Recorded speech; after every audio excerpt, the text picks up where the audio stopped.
और देखिए इस वक्त की बड़ी खबर आपको बता रहे हैं, जेडीयू ने आरसीपी सिंह का टिकट काट दिया है। उन्हें उम्मीदवार नहीं बनाया राज्यसभा का। जेडीयू ने खीरू महतो को टिकट दिया। झारखंड जेडीयू के अध्यक्ष खीरू महतो। ये बड़ी और अहम जानकारी आपको बिहार की सियासत से जुड़ी हुई बता रहे हैं।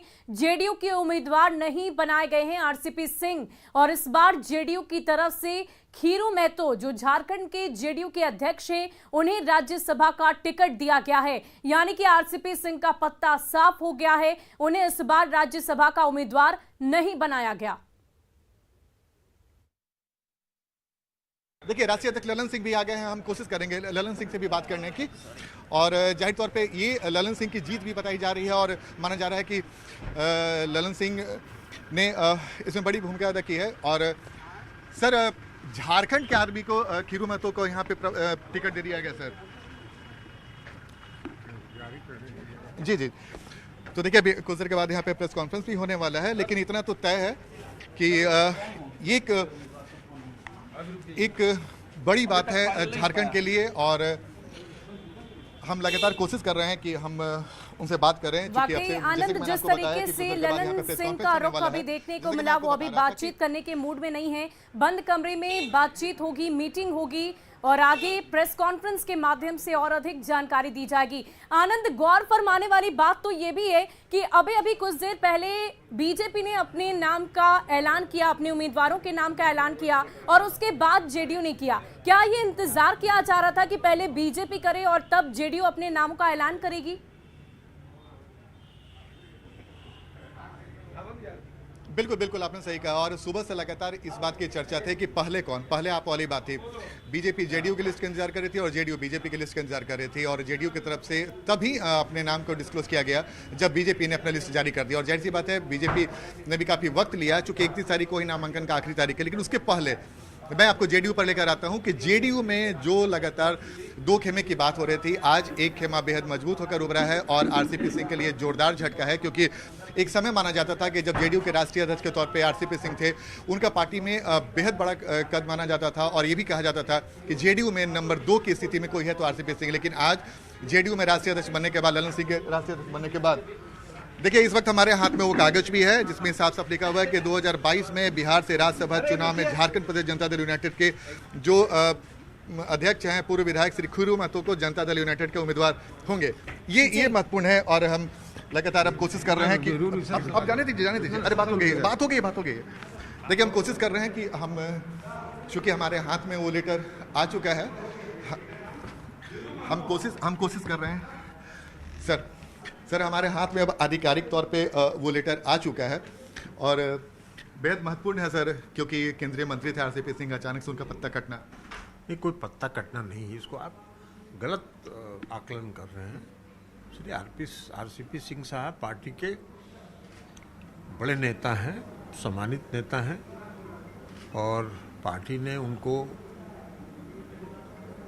हर तरह का सम्मान पार्टी ने सम्मानित किया। वो पार्टी के महासचिव, संगठन प्रभारी थे, राष्ट्रीय महासचिव, पार्टी के राष्ट्रीय अध्यक्ष भी रहे, 2 टर्म राज्यसभा के सदस्य भी थे, भारत सरकार में मंत्री भी रहे। अब इस बार एक पार्टी के साधारण कार्यकर्ता जो समता पार्टी के शासनकाल से समर्पित कार्यकर्ता रहे हैं और गरीब परिवार से आते हैं, उनको इस बार पार्टी ने फैसला किया। सर, इसके पीछे वजह क्या लगती है? झारखंड के आपने प्रदेश अध्यक्ष को इतनी बड़ी जिम्मेवारी दी है, तो क्या आगे पार्टी के विस्तार को लेकर इस पे फैसला किया गया? यस, पार्टी का विस्तार हम लोग झारखंड में भी करना चाहते हैं, और झारखंड में पार्टी का विस्तार करने के लिए ही उनको झारखंड प्रदेश जनता दल यू के अध्यक्ष जो खीरू महतो जी हैं, उनको उम्मीदवार बनाया गया। सर, एक बात ये कही जा रही थी कि जेडीयू में 2 खेमा था, और आखिरकार ललन सिंह और उपेंद्र कुशवाहा की चली, और उन्होंने आरसीपी सिंह का पत्ता। आप लोग गलत आकलन करते हैं। कोई खेमा नहीं है, खेमा एक है, वो खेमा है श्री नीतीश कुमार। उसके अलावा कोई, न उपेंद्र कुशवाहा जी का कोई खेमा है, न ललन सिंह जी का कोई खेमा है, न उमेश कुशवाहा जी का कोई खेमा है। किसी का कोई खेमा नहीं है। खेमा और गुट पार्टी के एक नेता हैं, सर्वमान्य नेता हैं, और पार्टी में एक गुट है, वो है नीतीश गुट। सर आप राष्ट्रीय अध्यक्ष भी हैं, तो आपसे अगर हम सवाल पूछें कि अब आरसीपी सिंह की भूमिका पार्टी में क्या होने वाली है? पार्टी के नेता है, वो सम्मानित नेता है। आनंद, जरा उनसे ये भी पूछिए कि क्या वो चाहते थे कि केंद्र परिषद में जैसे आरसीपी सिंह का स्थान था वो ना रहे? क्या ये बातें पार्टी के भीतर खाने पहले से चल रही थी? पार्टी बनी तो 1994 से 2000 तक समता पार्टी के कार्यकर्ता के रूप में हम भूमिका निभाते थे। तो पार्टी का एक कार्यकर्ता के रूप में, पार्टी के एक नेता के रूप में हर व्यक्ति को भूमिका निभाने का हक है। सर एक चर्चा ये भी है कि अब आरसीपी सिंह नहीं तो केंद्रीय मंत्रिमंडल में कौन?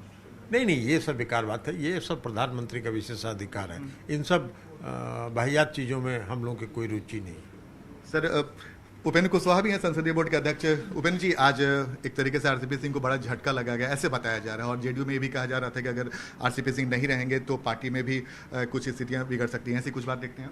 नहीं, ऐसा कुछ भी नहीं है। देखिए, ये तो सामान्य प्रक्रिया है। अब पार्टी को एक ही सीट पर राज्यसभा में किसी को भी भेजना था, तो पार्टी ने तय किया, मुख्यमंत्री जी ने तय किया, और आप देख रहे हैं कि झारखंड से जिस व्यक्ति का चयन हुआ है तो बिल्कुल पार्टी के समर्पित कार्यकर्ता साथी रहे हैं। अब उनके बनने से पार्टी का विस्तार अन्य प्रदेशों में करने का जो हमारा संकल्प है, इस काम में हमको मदद मिलेगी। तो इस रूप में इसको देखिए। तो सर इसमें जातीय समीकरण को भी साधने की कोशिश की गई, चूंकि खीरू में तो भी उसी का से आते हैं जिससे आरसीपी सिंह, तो क्या ये माने कि संतुलन बनाने की कोशिश की गई है? नहीं, देखिए, इसमें पार्टी समय समय पर जिनका भी हक बनता है, किसी जाति धर्म के हों, सबको सम्मानित करने का काम करती है। तो उस दृष्टि से इसको देखना चाहिए। तो उस दृष्टि से देखना चाहिए। ललन सिंह है राष्ट्रीय अध्यक्ष, हम उनसे एक बार फिर से करते हैं। सर ये 2 लाइन का ये जो इसमें लिखा हुआ प्रेस विज्ञप्ति, ये 2 लाइन काफी बड़ा इशारा करती है, और ये भी माना जाता है कि जब केंद्रीय मंत्रिमंडल का विस्तार हो रहा था तो आरसीपी सिंह ने अपने मर्जी से फैसला कर लिया था।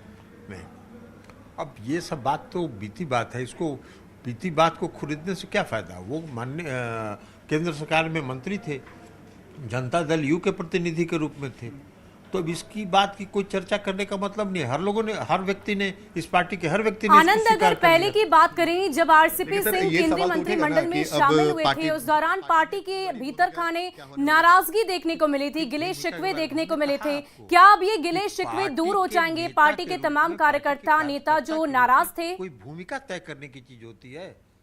भूमिका तो हर व्यक्ति को निभाना होता है। सर एक बात ये भी कहा जाता था कि जब आरसीपी सिंह केंद्रीय मंत्री बने थे तो उस समय चर्चा ये भी थी कि ललन सिंह नाराज हैं, ऐसी चर्चा थी उस समय। क्या ऐसी कोई बात है? अब आपके मन में क्या है? कभी हम नाराज नहीं थे, हम कभी नाराज नहीं थे, किसी बात के लिए नाराज नहीं थे। काहे का नाराज होंगे? पार्टी के अंदर कोई फैसला है और पार्टी के अंदर कोई फैसला हुआ, उसको सहर्ष स्वीकार कर। सर एक ये भी था ना कि जब नीतीश कुमार केंद्रीय मंत्री थे, और माफ कीजिएगा, जब नीतीश कुमार राष्ट्रीय अध्यक्ष थे, उनसे जब 2019 में बीजेपी ने पूछा था तो उन्होंने कहा था कि नहीं, एक सीट हमें नहीं चाहिए। उसके बाद आरसीपी सिंह बने, उनको अधिकृत कर दिया। अब ललन सिंह बने और आरसीपी सिंह का पत्ता कट गया। ये सब काल्पनिक चीजें हैं जो आप लोगों की कल्पना में आती हैं। हम लोगों के दिमाग में ये सब कोई बात नहीं होती है। एक बात बहुत सही है कि उनको पार्टी ने पूरे तौर पर हर जगह सम्मानित करने का काम किया। वो पार्टी के संगठन प्रभारी रहे, राष्ट्रीय महासचिव रहे, पार्टी के राष्ट्रीय अध्यक्ष के रूप में भी माननीय मुख्यमंत्री जी ने उनको जिम्मेवारी दी। केंद्र सरकार में वो मंत्री भी रहे, 2 टर्म तक राज्यसभा के सदस्य भी रहे। अब एक गरीब कार्यकर्ता को इस बार पार्टी के विस्तार के लिए अगर ये निर्णय हुआ कि एक झारखंड के गरीब कार्यकर्ता को, समर्पित कार्यकर्ता को, जो समता पार्टी के शासनकाल के, समता पार्टी के निर्माण के समय से पार्टी के साथ जुड़े रहे हैं, तो उनको भी सम्मान देने की बात हुई। तो इसमें कोई खास बात नहीं है, इसमें अर्थ और अनर्थ कोई निकालने की जरूरत नहीं। अर्थ देखिए, सुबह हमें को आपको तस्वीर दिखा रहे हैं। देखिए जेडीयू में इस वक्त जो शीर्ष नेतृत्व बोला जाता है अगर मुख्यमंत्री के बाद, तो ललन सिंह, उपेंद्र कुशवाहा प्रदेश अध्यक्ष से ये लोग हैं, और ये भी माना जाता है कि जेडीयू में 2 गुट है। लेकिन आज जो तस्वीर देखने को मिल रही है कि सिर्फ और सिर्फ एक ही गुट नजर आ रहा है, और वो राष्ट्रीय अध्यक्ष और संसदीय बोर्ड के अध्यक्ष और प्रदेश अध्यक्ष हैं। लेकिन इतना तो महत्वपूर्ण है कि जेडीयू के लिए आज बहुत बड़ा दिन है। एक सवाल सर उपेंद्र जी आपसे, क्या अब ऐसा होगा कि आप लोग एक साथ बैठेंगे? एक साथ तो बैठते ही हैं हम लोग। नहीं, हम आरसीपी सिंह की बात बोल रहे हैं। भाई, पार्टी के जो भी नेता हैं आवश्यकता अनुसार सब लोग बैठते हैं, इसमें कोई खास बात तो है नहीं। कोई खास बात नहीं सर। यही सवाल आपसे भी है सर कि क्या ऐसी कोई ये बात? आप काल्पनिक सवाल क्यों पूछ रहे हैं? आरसीपी सिंह जी पार्टी के सम्मानित नेता आनंद हैं। उनसे जरा पूछिए कि अब वो केंद्र जब में भी मंत्री पार्टी की कौन बैठक बनेगा, होगी, ये उनके- फैसला वो कब जब और भी, कैसे लिया जाएगा? बैठने की बात होगी तो इसमें किसी को परहेज क्यों होगा? किसी को कोई परहेज नहीं होगा, सब लोग साथ मिलकर काम किए हैं। जी सर, एक सवाल ये भी है, चूंकि हमारे यहाँ से वहां से सवाल ये पूछा जा रहा है कि जेडीयू क्या अब केंद्रीय मंत्रिमंडल में शामिल होगी, चूंकि जो मंत्री थे वो तो हट गए। अरे भाई, आप तो ये फिर काल्पनिक सवाल पूछ रहे हैं। अब आपके यहाँ से क्या पूछा जा रहा है उसका सवाल का जवाब नहीं, हम काल्पनिक देंगे। सवाल नहीं ये है तो सर। प्रधानमंत्री जी से पूछिए ना। ये मंत्रिमंडल विस्तार होते हैं सर, तो इसका जवाब आनंद, जब एक व्यक्ति आरसीपी दे सिंह सकते हैं इतने और सम्मानित इस नेता देश के थे, पार्टी के आदरणीय वरिष्ठ नेता प्रधानमंत्री थे, श्री तो नरेंद्र उनका मोदी जी सम्मान से। क्यों नहीं रखा गया? क्यों उन्हें ही दोबारा राज्यसभा नहीं भेजा गया? देखिए बिल्कुल निश्चित सर, आरसीपी सिंह से जब आप लोग के सामने नजर में इतने सम्मानित नेता हैं, नहीं परेशान है। नहीं सर, इसलिए सवाल है ना कि चूंकि आप लोग बोल रहे हैं कि आरसीपी सिंह बहुत सम्मानित है, तो उनके सम्मान को अगर इतना था उनका सम्मान, तो फिर उन्हें पार्टी ने दोबारा क्यों नहीं भेजा? दोबारा का 2 बार तो गए ही है। दोबारा की बात आप कर रहे हैं, तो 2 बार तो उनको पार्टी ने भेजा है। तो देखिए सुबह अभी बहुत ज्यादा स्थिति बोलने की नहीं है जेडीयू में, आप समझ सकते हैं कि आज जेडीयू के लिहाज से बहुत बड़ा दिन है, और उपेंद्र कुशवाहा जी के चेहरे पे मुस्कान है, और उमेश कुशवाहा जी के, अभी कुछ कहेंगे? नहीं, ये तो जानते ये फैसला कैसा लगा आपको? जैसा कि आप जानते हैं कि लंबे समय से इस बात का चर्चा हो रही थी कि जनता दल यूनाइटेड का राज्यसभा में कौन जाएंगे, कौन उम्मीदवार होंगे। वो संशय आज दूर हो गया। पार्टी ने, जो हम सबों के नेता माननीय मुख्यमंत्री नीतीश कुमार जी को अधिकृत किया गया था, और उन्होंने ये फैसला लिया है। जो आप जानते हैं कि जो झारखंड के प्रदेश अध्यक्ष जो हमारे पार्टी के हैं, और काफ़ी वो सुलझे हुए व्यक्ति हैं, और लंबे समय से दल के समर्पित करता है, और उनको इस जगह दिया गया है, इस मौके ऐसे जगह दिया गया है, इसके लिए बहुत बहुत। आनंद, हम जरा उनसे बिल्कुल, अब पूछिए कि हमारे जब सर की 2 पार्टी बार में उन्हें आज सब सम्मानित बदलाव नेता के तौर भाई, पर कभी भेजा गुटबाजी गया थी ही राज्यसभा, नहीं, तो तो खत्म होने का तीसरी काम बार में वो प्रश्न उठता है। सम्मान कहाँ डगमगा गुटबाजी गया? कभी नहीं क्या थी, परेशानी आ गई? गुटबाजी क्या आप लोग मुश्किलें आ कहते गई रहे जिस हैं, वजह से कोई गुटबाजी आरसीपी न सिंह कभी को इस थी, बार ये न आज टिकट है, नहीं न दिया आगे गया?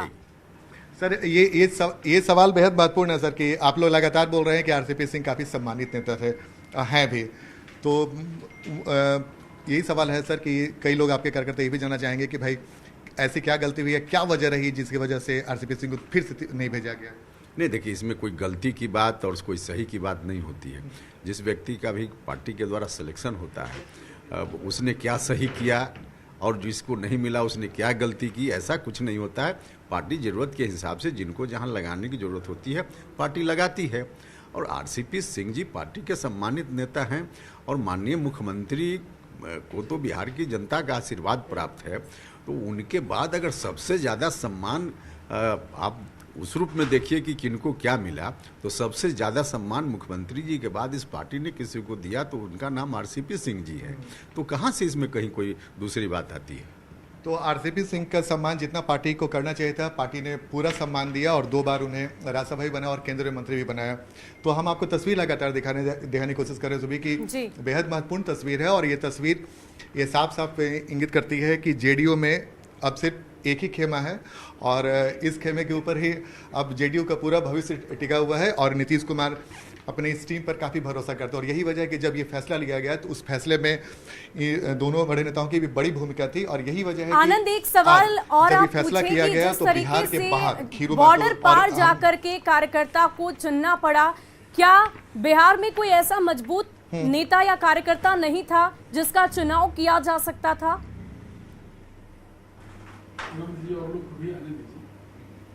बिल्कुल बिल्कुल सर, एक सवाल है सर झारखंड में झारखंड से किसी को भेजने का मतलब सर, झारखंड से किसी को, एक सेकंड हम बात करेंगे लंजन से। सर झारखंड में किसी नेता को सेलेक्ट करना राज्यसभा के लिए पार्टी की एक बड़ी योजना दिख रही है कि पार्टी का संगठन विस्तार हो बड़े पैमाने पे। हाँ, तो निश्चित रूप से पार्टी तो बड़ी योजना लेकर चलती ही है, और चलना भी चाहिए, इसमें क्या दिक्कत है।